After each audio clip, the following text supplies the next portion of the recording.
Assalamualaikum warahmatullahi wabarakatuh. Perkenalkan, nama saya Nada Lima dari Prodi Fisika dengan NIM 195093071111013 dengan dosen pengampu mata kuliah Pemodelan Intelijensi Buatan kelas A, yaitu Bapak Profesor Dr. Engineering Agus Naba SSI MC. Izinkan saya untuk mempresentasikan hasil tugas saya yang telah selesai dengan materi perseptron. Table of Contents.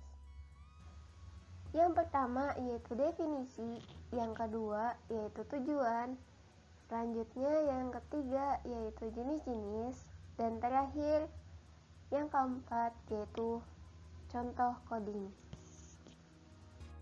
Di sini yang pertama yaitu definisi.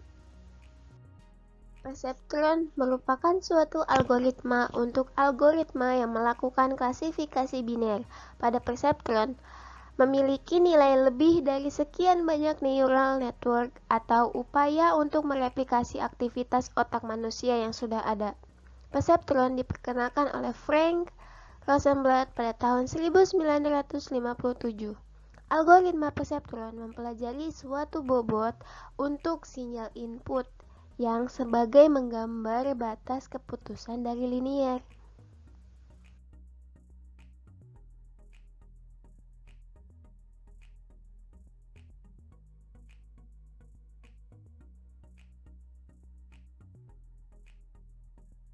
Di sini terdapat adanya ilustrasi dari sebuah prinsip kerja perseptron dari awal input hingga output. Selanjutnya yaitu tujuan. Adapun tujuan dari perseptron itu ada dua, yaitu memecahkan suatu masalah klasifikasi biner yang diberikan suatu input, kemudian dapat membedakan antara dua kelas yang dapat dipisahkan secara linier plus 1 dan minus 1. Selanjutnya yaitu jenis-jenis. Jenis-jenis perseptron terbagi menjadi 3.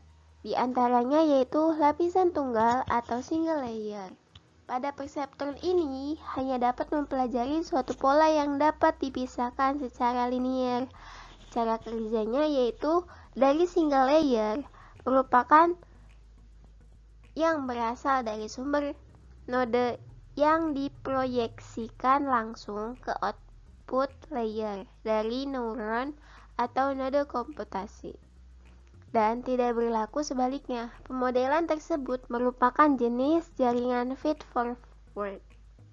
Di sini terdapat adanya ilustrasi dari lapisan tunggal atau single layer. Pada gambar tersebut, input dan output memiliki 4 node. Namun, yang dimaksud dengan single layer yaitu output dari jaringan, sedangkan inputnya tidak memiliki pengaruh. Dikarenakan pada saat melakukan input tidak terjadi proses komputasi.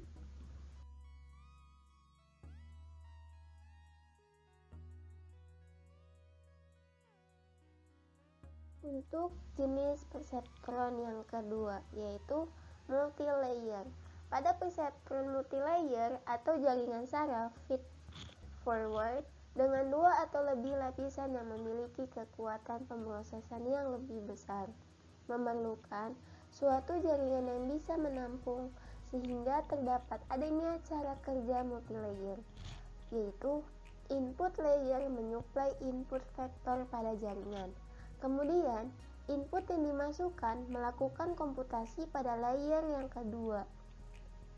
Selanjutnya, output dari layer yang kedua digunakan sebagai input layer yang ketiga, dan seterusnya. Di sini terdapat adanya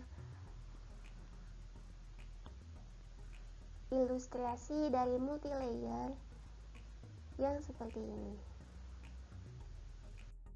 Dan jenis-jenis perseptron yang terakhir yaitu recurrent network.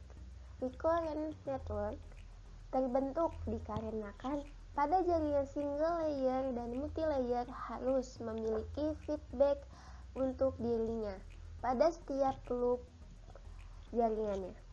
Pada recurrent network, jaringan tidak memerlukan feedback untuk dirinya, melainkan feedback dari input yang digunakan.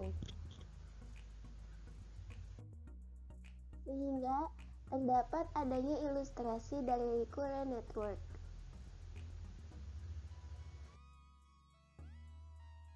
Adapun contoh coding, yaitu sehingga dari coding input di sini di running ke Google Colab, sehingga output yang dihasilkan akan terlihat.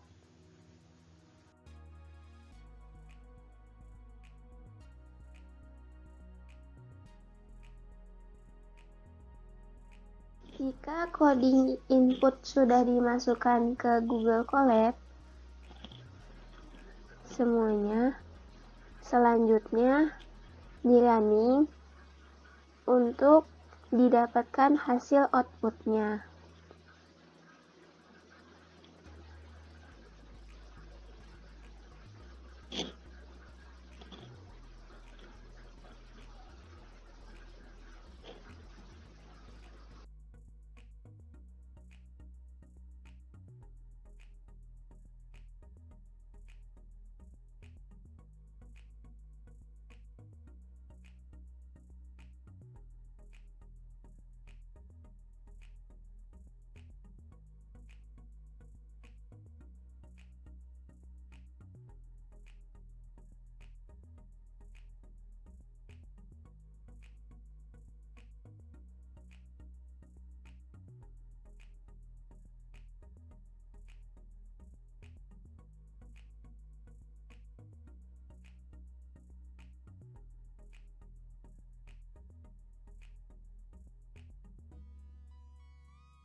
Sehingga output yang telah terlihat.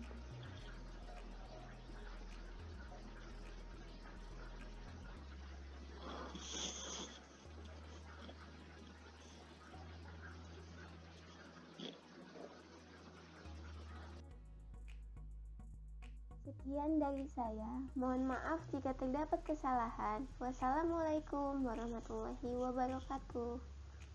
Terima kasih.